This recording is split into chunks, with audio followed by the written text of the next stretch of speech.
Well, hello again, Spring Lake Village, as we continue our lecture series on legendary Jewish American pioneers of early Hollywood.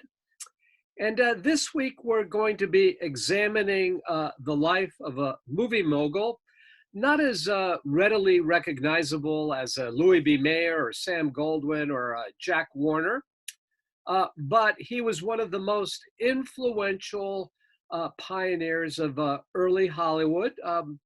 You might remember his famous tagline, "Remember, the public is always right."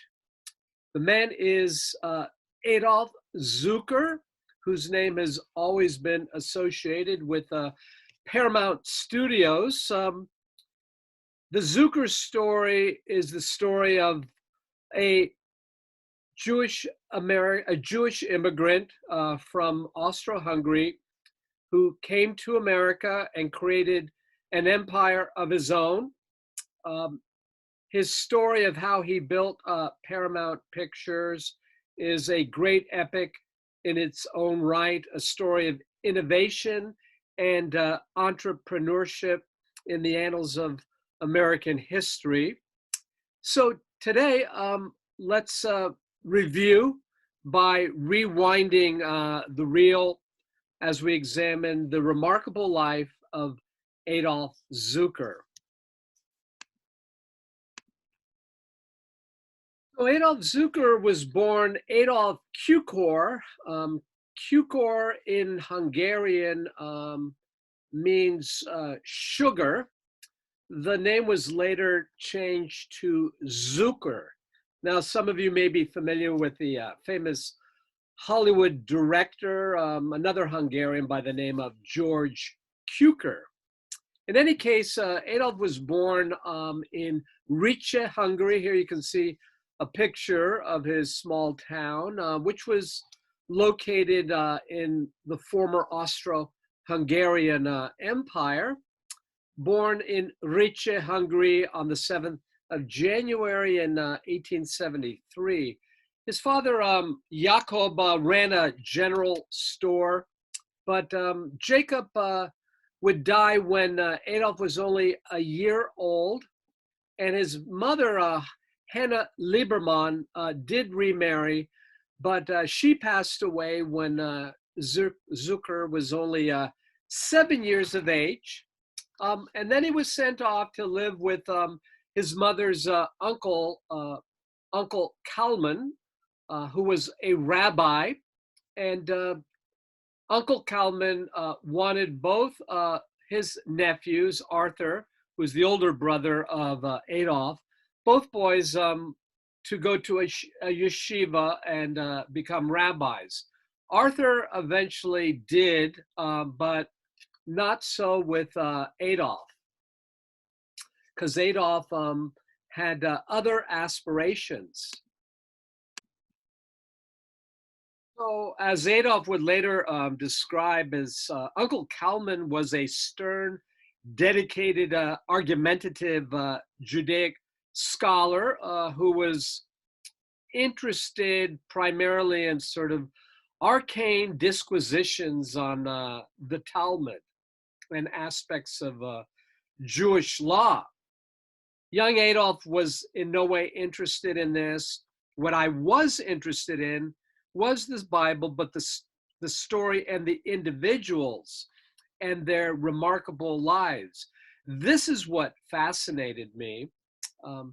The individual stories of many of the heroes of the Bible.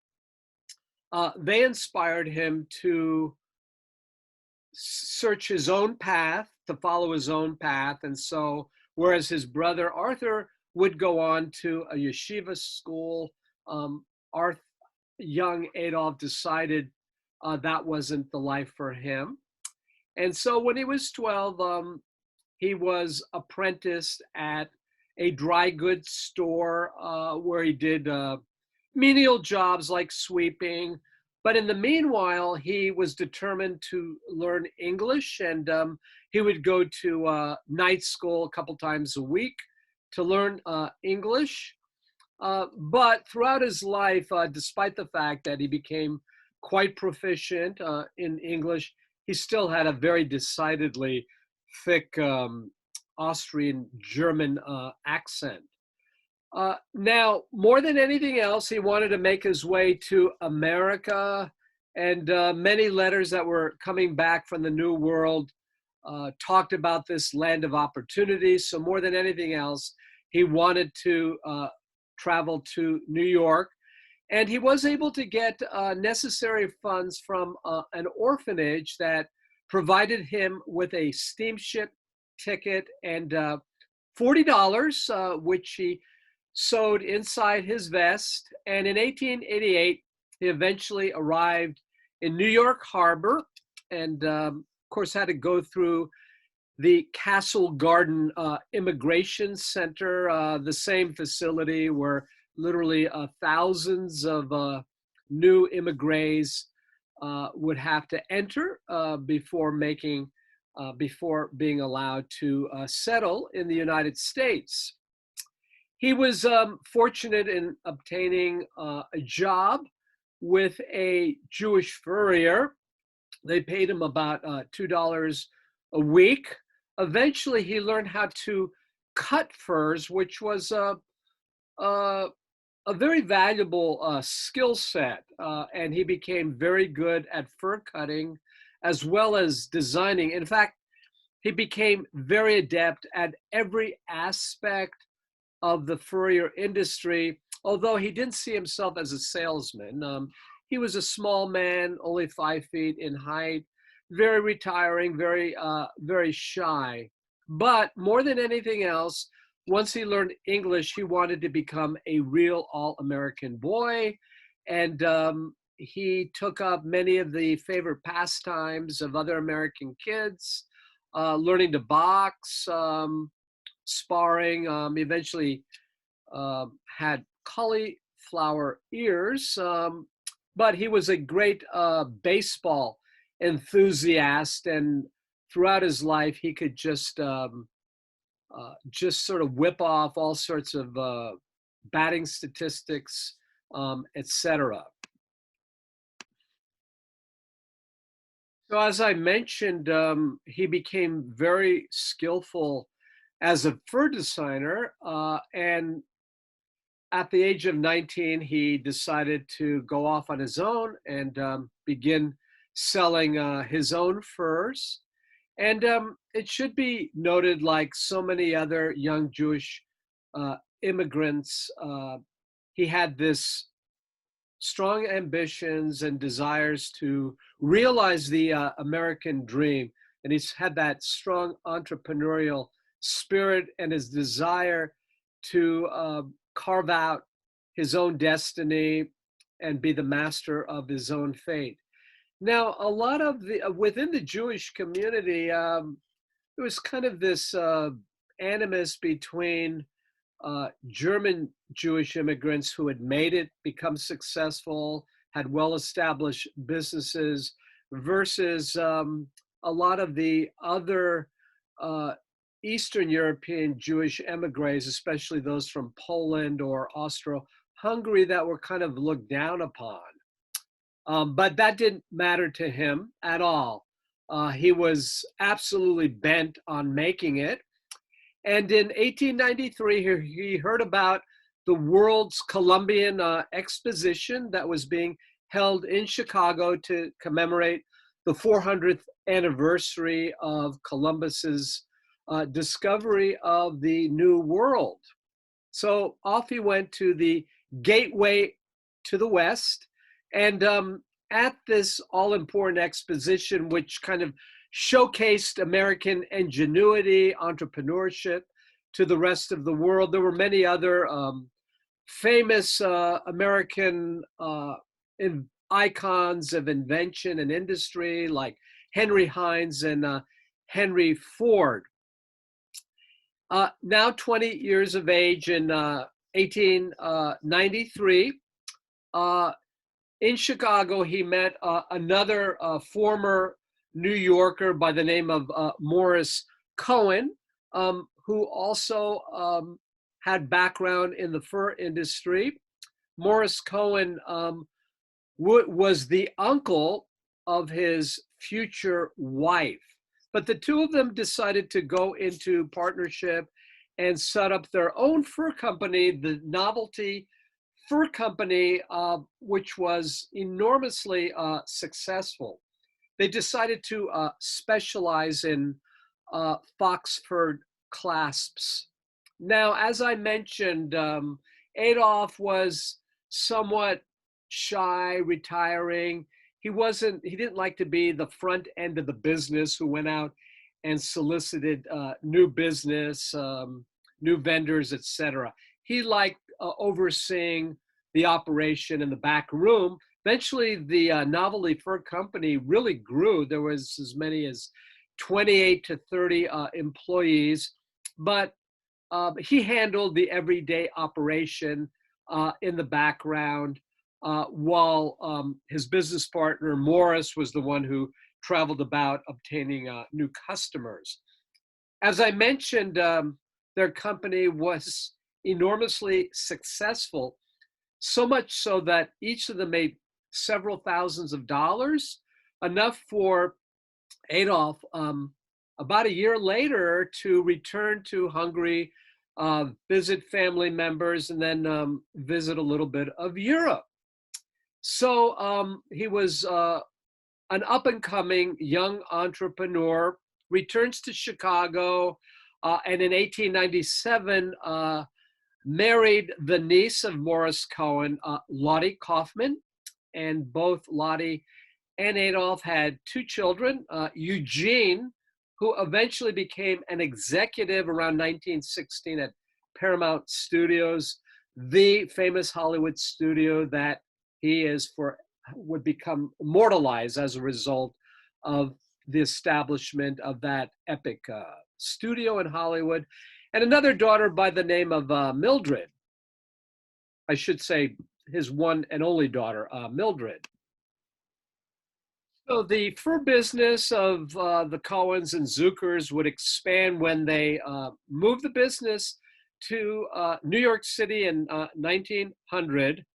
And there they would make an absolute fortune selling red fox furs. Now, Adolf was very good at seeing trends in the fur industry, and he realized that high society New York women very much loved red fox stoles, and they eventually would dominate the market in the selling of these furs. They made an absolute fortune, upwards of $5.5 to $6 million in today's terms. So, whereas many of these young Jewish emigres in their 20s had not quite made it, maybe they were on their way to realizing the American dream. By the time he was 30, Zucker really had made it. And whereas many, again, Jewish emigres sort of were looked down upon as sort of uncouth, impoverished, etc., if you look at images of Adolf, he was, for all the world, part of the bourgeoisie, if you will. Very sophisticated, very savvy, very stylish, known for his good sartorial taste. He wore the very, very best suits. And whereas a lot of Hungarian Jews lived in the Lower East Side, he had a fashionable apartment in the Upper East Side of Manhattan, alongside the wealthy German Jews who had made it. So he was a great success at the time he was 30. So the furrier business would continue, but then in 1903, he would begin to launch his career in the film business, and that would continue for the rest of his life. So in 1803, along with his cousin Max Goldstein, he began to invest in a chain of theaters. And also in that same year, he was able to invest in a penny arcade that was located on 14th Street near Broadway, opposite Union Square. It had formerly been a Jewish butcher's shop, but later converted into the very successful penny arcade known as the Automatic Vaudeville Company. Automatic as opposed to real vaudeville, which was so much in vogue at that time. So in the first year, you have all these penny arcade machines. You insert a little penny and could be entertained. And you know, these penny arcades were immensely popular, especially with the immigrant community in New York, whether they were Jewish, Polish, Italian, Irish, etc. They all gravitated to these arcades, cheap form of entertainment. And Adolf was absolutely enamored. Here you see him dressed in beautiful clothes, very dapper. So he loved the penny arcade business. And at the end of 1903, again, a lot of money being realized, he expanded even more to Boston, Philadelphia, with the help of another legendary movie mogul by the name of Marcus Loew, whom we met last week in our discussion with Louis B. Mayer of the famous Loew Theater Group, theater chain. He too was involved in the furrier industry. The two became very, very good friends. Loew is about 3 years older than Adolf. Loew had been born in the Lower East Side of Manhattan to a very poor family, but had prospered in the furrier industry and had invested in real estate, especially vaudeville theaters. And Loew suggested Adolf rent an apartment across the street from his home, and they would become lifelong friends. And they were personality-wise very different. Again, Loew was very outgoing, rough and tumble, boisterous, very much a promoter, whereas the more urbane, quiet, shy Adolf Zukor, like to, again, be in the background. But they became lifelong friends, and the two of them would become, as you know, very successful in Hollywood. Eventually, Adolf was making so much money from penny arcades, he decided to drop out of the fur business. So, the penny arcades, again, were a cheap form of entertainment, especially to the immigrant community. So you go into one of these penny arcades and you could play a phonograph and listen to various forms of entertainment. Of course, the peep shows were very popular. And then there were the flickers, as they were called. These were films without really a storyline, very short, usually about a minute, maybe 3 minutes in length. But there were also things like punching bags and target practice, things we associate with amusement parks. But they were enormously what the public at this time wanted, especially, again, to a clientele that didn't have a lot of money. But Zukor became more and more fascinated with the idea of creating films that were longer. And so he decided to use the money he made from the penny arcades and invest in what was called Hales Tours, which had been very popular in the recent 1904 St. Louis World's Fair. So this was another new form of entertainment. What you had were these little theaters with seats that were set up in Pullman railroad cars, and their audience would sit as though they were in a very narrow theater and watch various travelogues of far off places like the Swiss Alps or the South Seas, etc. And while they were in the railroad car, there were different special effects. Now, the train, uh, the individuals who actually sold the tickets to the clientele were dressed up as train railroad conductors. But while you were in this Pullman railroad car watching this travelogue, there were special effects, the whistles tooting, um, various sound effects. The car sometimes would shake, etc. So it was kind of a rudimentary Disney attraction, if you will. But it gave the effect as though the spectators were off at some far off foreign destination. So it was a very good new form of entertainment. But eventually, this kind of novelty entertainment kind of wore off. So uh, Zucker and his business partners decided that they would convert these Pullman cars into Nickelodeon theaters that now offered flickers, as they were called, moving pictures that were longer and more of interest to the viewing audience.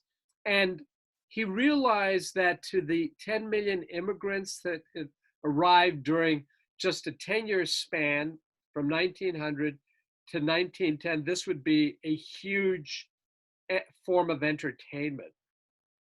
They were cheap, again, now costing only a nickel. The films were silent films. They weren't in English. Eventually, there were subtitles, and it helped the non-English speakers to sort of learn in a rudimentary way the English language. But Nickelodeons became, as you know, very, very popular form of entertainment. Well, in this photograph, yeah, you can see one of these Pullman cars, set up like a little theater, and the people are sitting and watching on the screen a travelogue and get all sorts of special effects, whistles blowing.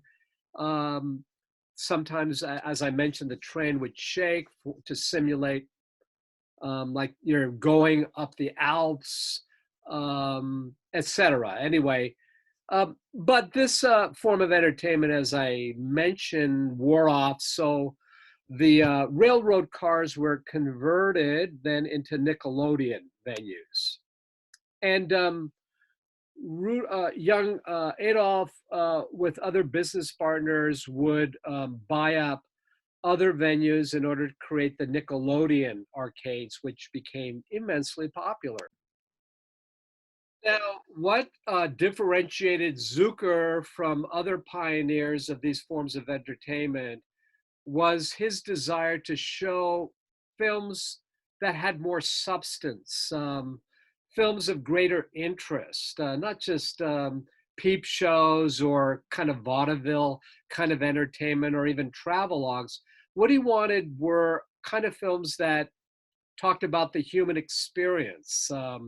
So he wanted to draw on popular novels, even historic novels, popular plays that would really capture the imagination of this audience who were now so interested in this new medium. So Zucker and his business partner combined their theaters with Marcus Loew's movie theater chain. So again, this is how Marcus Loew made his name, by creating the famous Loew theater chains. And these investors now combined their assets into Loew Enterprises. And at this point, Zucker would be the mastermind behind the scene. He wasn't involved any longer in the active management.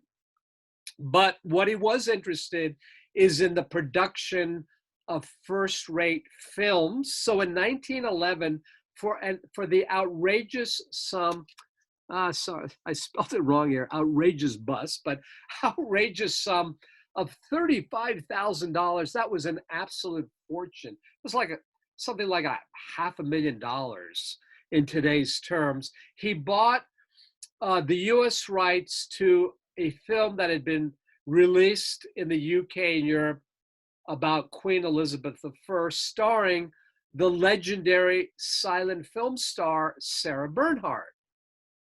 Now, the films he wanted to showcase would appeal to a more sophisticated, wealthier clientele. And whereas the flickers were were short, now maybe running 5 minutes to 10 minutes, nobody, it was thought, would sit down for 30 to 40 minutes to watch a film, but they were proven wrong by Zucker, because Queen Elizabeth ran for 40 minutes, which was really twice as long as anything. I mean, the maximum at that time was 10, 50, and there were even some that were 20 minutes long. So with the success of this film, so he bought the rights, and then in May of 1912, he formed what was called the Famous Players Film Company. In other words, famous plays with famous players to perform them. And in 1912, in July of 1912, in Manhattan, attended by New York High Society, he premiered Queen Elizabeth, and it was a huge success. Made a lot of money on its tour. Zucker then went into partnership with another successful Broadway producer by the name of Dan Frohman to produce America's first feature film, The Prisoner of Zenda, which premiered a couple years later in 1914, and that too was a great success. So at this point, he had made so much money that Adolf decided that he would sell his shares in Loews, which probably shouldn't have sold all of them because Loews Theaters made huge money. But in any case, he decided to put all his money into the Famous Players Film Company. And he went on to produce 5 other feature films. And not only were these distributed and shown in America, but he decided to open up a European market. And one of the very first American film pioneers who was prescient and had the foresight to open up this huge market in Europe. In 1913, he released another great success based upon Alexander Dumas' The Count of Monte Cristo, which had a long run, made his company quite a bit of money. 3 years later, he merged with the Jesse Lasky feature play company to form the merger Famous Players Lasky Corporation, and a lot of legendary early film icons were part of this venture. Sam Goldwyn became the chairman of the board. The legendary Cecil B. DeMille, the famous director and producer. Here's a picture you see here as a young man. Adolf became the president and Jesse Lasky vice president. Now, in 1914, another pioneer by the name of W.W. Hodkinson had founded Paramount Pictures in order to distribute films, and he did indeed. Paramount Pictures would become the distribution arm of the famous Players Lasky Corporation. And a number of other smaller companies were pulled in to the famous Players Lasky Corporation. And from it came Paramount Pictures. So this consolidation of all these companies led to the formation of a nationwide film distribution system. And as this was going on, Adolph was successful in obtaining a $10 million loan in order to refit, older theaters, older entertainment venues, buy up theaters, and create a huge network of theaters that were run and owned by Paramount Pictures, eventually 135 in southern states, that now gave Paramount Pictures effective control over the creation of its movies, the distribution of its movies, and it guaranteed that these films could be played in theaters that they owned. This was really pioneering, and it would be the model for other movie studios. But this is what made Zucker a legend in Hollywood, and why he's certainly maybe the most influential of the movie moguls.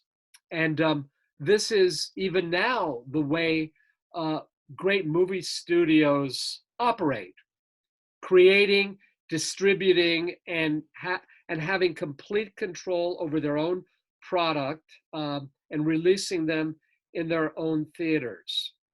So now films would be produced and directed under the aegis of Paramount Pictures Corporation, later Paramount Studios. Here you see it here in the left-hand corner, the famous gateway into Paramount Studios. Here you see Paramount Studios under construction.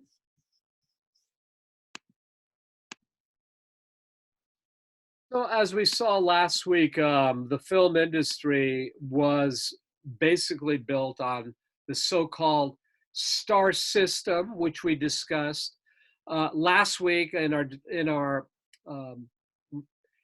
exploration, our journey of the life of Louis B. Mayer.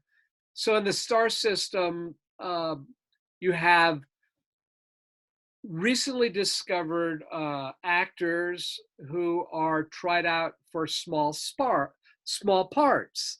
And Zucker was very famous for his line, "Remember, the public is always right." So they would try out new, young, up-and-coming talent before an audience. So it was sort of like a test run, the audience testing out whether or not this star had box office draw. And this was a very successful formula by giving, in effect, a kind of audition before a small audience to see if they had that magnetic, charismatic star power. Again, the public is always right. And also, as Zucker said, the rest of his famous quote is, "Stardom is a matter over which only audiences have any real control," which is very, very true. So if the audience was really gravitated and liked that actor, then the studio in turn would find the right property, the perfect film role that would be appealing to the audience. Interestingly enough, sometimes some of the great stars that were discovered were not the kind of individuals that Hollywood executives thought would have any kind of star power, but the audience said, we like this person. We relate to this individual. And many of those stars would go on to become immensely popular, like Mary Pickford, for example. Now, Howard Cohen, I should say Adolf Zucker, again, he was a man who he would display temper, but he was a soft-spoken, relatively gentle individual. How did he deal with hot-tempered actors and actresses? And there are a lot of stories associated with how he had to deal with very, very difficult, um, let's say, high maintenance actors and actresses, especially some of the famous Hollywood divas like Gloria Swanson and the Polish-born actress Pola Negri, both of whom were some of the greatest properties, most valuable properties at Paramount. Um, he decided, I got to keep these women apart because they despise one another. So Zucker kept Gloria Swanson at Paramount Studios in Astoria, New York, and in Queens. And Pola Negri was busy filming out in Hollywood. Another individual who was very difficult to deal with, even though she was the hottest property at Paramount, was Mary Pickford, the so-called muse of the movie, the beloved girl next door, totally, who had become an absolute superstar. Every time the famous silent film star Ruta Valentino was given a pay raise, she went in with her mother, who was very difficult, eventually had to be paid quite a bit of money. Mary Pickford's mother pretty much controlled her daughter and business negotiations. Anyway, in the end, Zucker had to acquiesce every time Mary Pickford and her mother wanted a pay raise. So the story, Adolf Zucker tells the story of how Mary says, Mr. Zucker, for years I dreamt of making $20,000 before I turned 20. And, I'm going to be 20 very soon. So in the end, he had to agree to her getting $20,000 eventually. It went to $50,000, $60,000, $70,000 a year. So she was worth it because she made so much money for Paramount. Here's a photo of Zucker alongside Mary Pickford. Here is movie poster of My American Wife, silent film, of course, but huge success. One of Paramount's big successes, starring Gloria Swanson. You see her here. We probably remember her when she was in Talkies, the famous Billy Wilder film, Sunset Boulevard, as the former silent film star Norma Desmond. Another valuable property, Mae West, who made enormous money during her years at Paramount. The Marx Brothers. Marlene Dietrich, also immensely popular, one of the most famous film stars out of Paramount, as well as the famous crooner and actor Bing Crosby. Here you see a very young Bing Crosby, one of the hot properties at Paramount way back in the 1930s. So Claudette Colbert, another famous star, DeMille's Cleopatra, and other famous films in which she would star at Paramount Studios. So Adolf Zucker, you see him as Man of the Year in a Time magazine back in the 1930s. He made Paramount Studios again the first integrated studio, as I mentioned. So having complete creative control, distribution control, the kind of properties, owning the theaters in which they would be shown, etc. This forever reshaped Hollywood. And this is what he's most famous for. But he would be involved in long drawn out uh, legal cases, antitrust cases, etc. And he would have to go up against many of the independent theater owners, also boycotts from the Catholic Church, etc. But by the end of the late 1920s, just before the Great Depression, Zucker said, I had really fulfilled my dream of really turning the American film industry into a kind of Ford Motor Company, patterning after the Ford Motor Company with a very sophisticated system in which to run this business, this lucrative business that was realizing enormous profit and was of great appeal to the American public. So the way movie studios are formed vertically and horizontally, the whole film industry, its various assembly lines, its various components of the film industry, from the fashion designers to the film crews, everything that goes into making an American film was sort of modeled after the assembly line template of Henry Ford.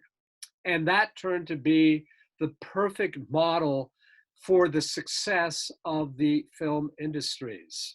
So he was able to eventually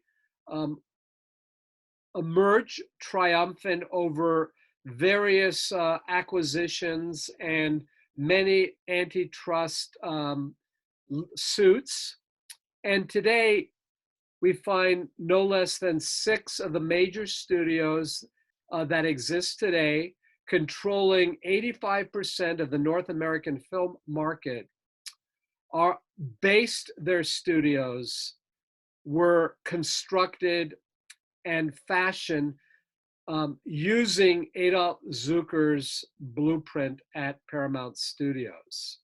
So all of these 6 major studios follow the Zucker model of being having complete control as the distributor of their films, producing and having that kind of complete control. Adolf Zucker once said, I will outlive all my enemies. Now, when he said enemies, what he really meant were his many competitors throughout the film industry. Yeah, I mean, again, whereas many of the clashes between these Hollywood titans was on full view. Zucker, again, whatever kind of battle royales, if you will, went on behind the scenes. He was more low key in expressing the kind of animus he may have had against his so-called enemies. But his prediction that I will outlive them all would prove true. He lived until June of 1976 and died at the age of 103. So here you see his famous star on the Hollywood Walk of Fame, again, appeared on Time magazine as Man of the Year. So well known in his lifetime, but in more recent years, it's not a name we tend to remember But there is no question that film historians, in many ways, and rightfully, regard Adolf Zucker as the most consequential of those great Jewish American film pioneers who reshaped the film industry into the industry we know today. So next week, we'll continue with our final biographical sketch, that of Jack Warner and his brothers who created the Warner Brothers Studios. So look forward to seeing you all next week. And remember, in first week of June, you'll see me once again in person after some 15 months, uh, sort of removed from Spring Lake Village. So look forward to that day. So I'll see you all again next week, and take care for now.